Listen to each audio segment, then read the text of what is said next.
If I ever found it, it would be winning the lottery. Hey everyone, and welcome back to CVA Thrusts. I'm Jen, and today I'm going to do something a little bit different. I guess it could be like a tag video that, I don't know, I mean, I did create it, but somebody else might have done it before. But I'm definitely interested to hear from some other resellers on this subject as well. So I'm kind of hoping that maybe a few of them will do it and let me know, because I think this kind of stuff is interesting. Hopefully you will find this video interesting. So what it is today is I'm going to do 5 items on my personal BOLO list. What is BOLO? Basically what BOLO is, in case you don't know, because you might not, you know, is be on the lookout. I can't even say it. Be on the lookout. So it's something that, you know, when you watch videos like this, you might find some items that you didn't have any idea had value.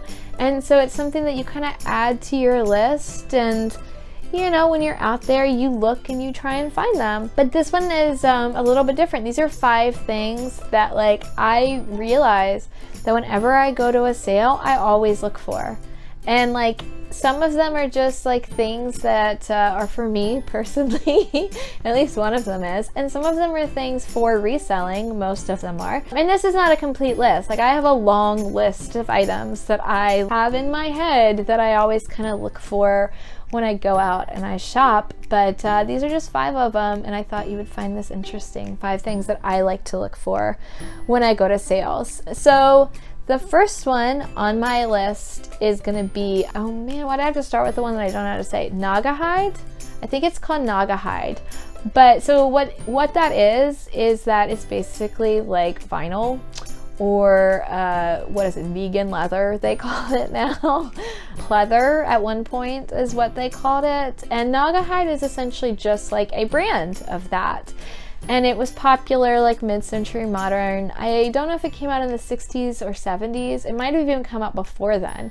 But they made things like couches, you know, chairs, furniture, that I know of at least. But they had a mascot, a Naga hide monster. Or it might have been the Naga, N-A-U-G-A. I'll try and spell Naga hide on this, so if I'm not saying it right, you can still search it and look it up.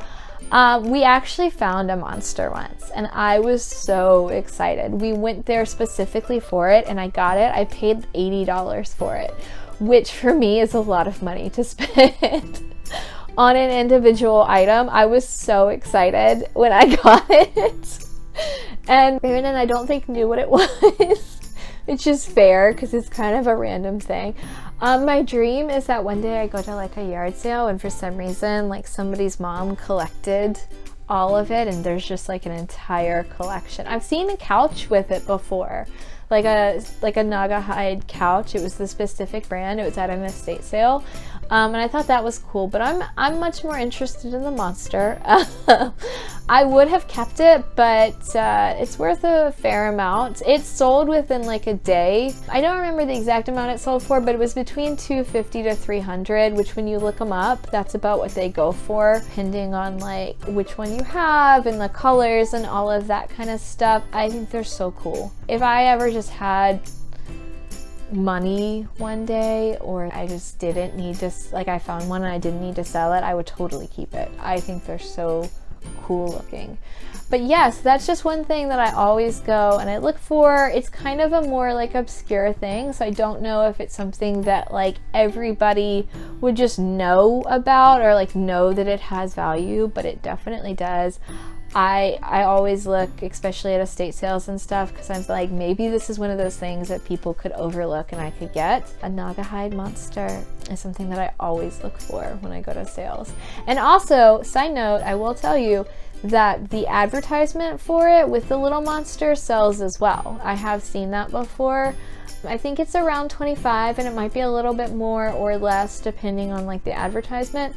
But if you look in old magazines and you find that in and of itself will sell. I've seen people who've torn it out of magazines and sold it, you know, obviously in the magazine too. But yeah, so that is something to also keep note of for old magazines, to look through them and see if you see that advertisement. So that's the first thing on my list. The next thing on my list is about ephemera, and one specific thing that I want to find just so that I can say that I found it. I want to find a Revolutionary War letter. Now, I realize that these are probably not the most common letters out there, and probably most people would know what they have if they have that. And that all the things that were like, I probably am not gonna find a ton of it, but I want to find one. I want to read one. Like, I want to hold one. I think it would be so cool, like, to have a letter, or even like a Bible maybe from that time period that like a soldier would have carried. There has to be stuff like that, right? So I'm sure the value again depends on like the letter itself and what it says and everything. But I mean, I'm in Virginia. There's gotta be at least one family that still has some that could sell them one day and I could find them. So that's just something that I just think it'd be cool. I know. It's kind of geeky, but geeky? It's kind of dorky. That's usually the word I would go with. It's kind of dorky maybe. I don't know, but I think it's cool and I would totally love to find that. Okay, so number 3 on my list is actually something that I would find for me. I know it has value because I've looked them up before and I've tried to buy them online because that's how much I want it, and I'm always just like, I can't. Like, I can't spend that. And it's probably not as much as like you would think that I can't spend, but like for me, I'm like, I don't know that I want to spend that much. I do have a few that I have saved from my childhood, but what I'm talking about right now is Polly Pocket. And I realize that there are newer Polly Pockets, and I have found those, the ones that have come out more recently, and I do get them when I see them still at yard sales for my daughter, who is 1 and cannot play with them yet, but you know what? One day she will be able to, and she's just gonna like them. I don't care. I'm not gonna give her a choice. She's just gonna like them and she's gonna play with them. And I have made it up in my mind, and since every other parenting decision that I made going into becoming a parent has come true, none of them have come true, but this one will. This one thing, my kid will like playing with Polly Pockets. I loved Polly Pockets as a child. And I will say there's a little bit of, it was probably one of my favorite toys as a kid, that and the puppy that had puppies inside of it, but I love them. And it was part of the reason that I love them as much as I did is like I grew up going like to church with my parents. My parents were those parents who like every Sunday night, Wednesday night, we were there, like without fail. They had us there.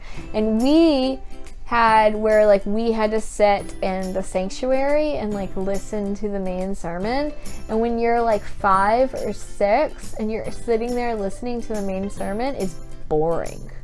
Like I'm not dissing church right now or anything, but like you don't understand what they're saying and it's boring, and so your mind wanders and you're a kid, and you know, so like we had 2 things that we could do, and one of them was color on the bulletin with a tiny little pencil that was sitting there, and the other one was playing with Polly Pockets because they could fit in my mom's purse.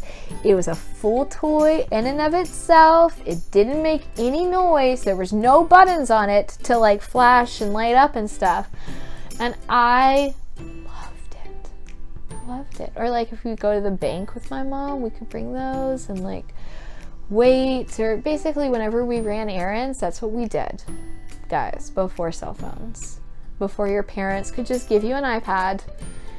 We played with Polly Pockets. So that's, you know how old I am now. That's gonna be my story one day. I thought about this. So I remember, you know, like for a while it was, well, in my day we had to hike 2 miles in the snow, uphill, both ways, barefoot to even get to school. Like, you will appreciate it. And my thing that I'm gonna say is, in my day, we didn't have any cell phones. We had Polly Pockets, and you had to play with it and appreciate it. So that's gonna be like my old person rant, I've decided. I think it's a good one. So yeah, so Polly Pockets is something that I always look for at sales, but I would keep them. The number 4 on my list is I always look for Cars on VHS, like the Disney movie Cars on VHS. And actually, my husband will go to sales and say, do you guys have any video games? I will go to sales, and if I see Disney movies or VHS, I will say, do you have Cars on VHS? And no one has ever said yes, but one day somebody will, and I'll be really excited. So Cars on VHS, if you look at lists of what is valuable, a lot of them will have Disney VHS movies, and they'll have like the Black Diamond on there, and let me tell you, they are not worth anything. Now if they're sealed, they're probably worth something, but like Disney VHS are pretty much a dime a dozen. They're not really worth anything, except for Cars. Cars on VHS, sealed or unsealed, is worth big money. Unsealed, I think, will go for around $4,000. So let that sink in for a second. $4,000. Unsealed Cars. And you're asking why? Why would Cars be worth this much? So Cars, my understanding, the research I've done on it, if you've got more information, comment down below and let us know, because I am interested as well, because it's on my BOLO list. Cars is the last movie that Disney released on VHS, and it wasn't a worldwide, it was coming to Walmart, Target, it wasn't like coming to stores, you couldn't buy it. The way you would get Cars on VHS is if you were a member of the Disney like Movie of a Month Club, and they sent it to you, so they mailed it to you. So by this time, DVDs were coming in, people weren't wanting to buy VHS anymore, they wanted to buy DVDs, and so Cars was the last one that got released, and it was a limited release. So if you are somebody who falls in the like Venn diagram of like love your Disney movies, want them all on VHS, I don't know why I'm doing these hand motions, and you've got extra $4,000, you can find Cars on eBay probably and buy it. I mean, I've even looked on eBay. It's not something that you can find all the time even on there. So it's a really rare thing. So to me, it's essentially like if I ever found it, it would feel like winning the lottery, or like as close as I will come to winning the lottery. That's amazing. So yeah, I always look for Cars on VHS. It's definitely, I'm that person. My husband questioned me on it because I kept going through bins of Disney movies and asking. And now he knows, and now he always looks for Cars on VHS too. So now he will as well. Cars on VHS is a good buy. And so number five really is, if I ever found it, it would be winning the lottery. And it's kind of a crazy, like obscure thing, but I heard about it once, and ever since then, whenever I go to an estate sale, or whenever I go to a bookstore, like an old bookstore, or like I see a bunch of old books at a yard sale, which usually there's not like that old of a book at a yard sale, but sometimes there are, and I'll look through it, or like, you know, that kind of stuff. Like I'll look through, and every time I still look for it. It's probably been about 10 years that I have looked for this book, and I've never found it, and I don't know that I ever will, but I still look for it. And that is Tamerlane. It's a collection of poems. I know the title of it is Tamerlane, and I know what it looks like, but it's Tamerlane, and it's by a Bostonian. So that part is important. You can't just be Tamerlane, because what it is it's the first book that Edgar Allan Poe ever published. And he didn't publish it originally, obviously, under his name. And so that's why if you find Tamerlane and it says by Edgar Allan Poe, it's not, you have not found the like Holy Grail book in my mind, my Holy Grail book in my mind. In other minds too, let's just be honest. But if you find it, Tamerlane by a Bostonian, like there are still, from what I understand, a few copies that are floating around. It's entirely possible somebody tossed it because they didn't know what it was, and it was an old book and they didn't care. But the last time that I heard of it selling, it went for something like $600,000. So that legitimately is like winning the lottery. It might have been more than that. It's been a really long time since I like looked up to see if one had been sold again, or like if somebody else had found one. It feels like Willy Wonka's like golden ticket, essentially. To me, it's like one of those things that it's just, I mean, come on, how cool would that be to find that, you know?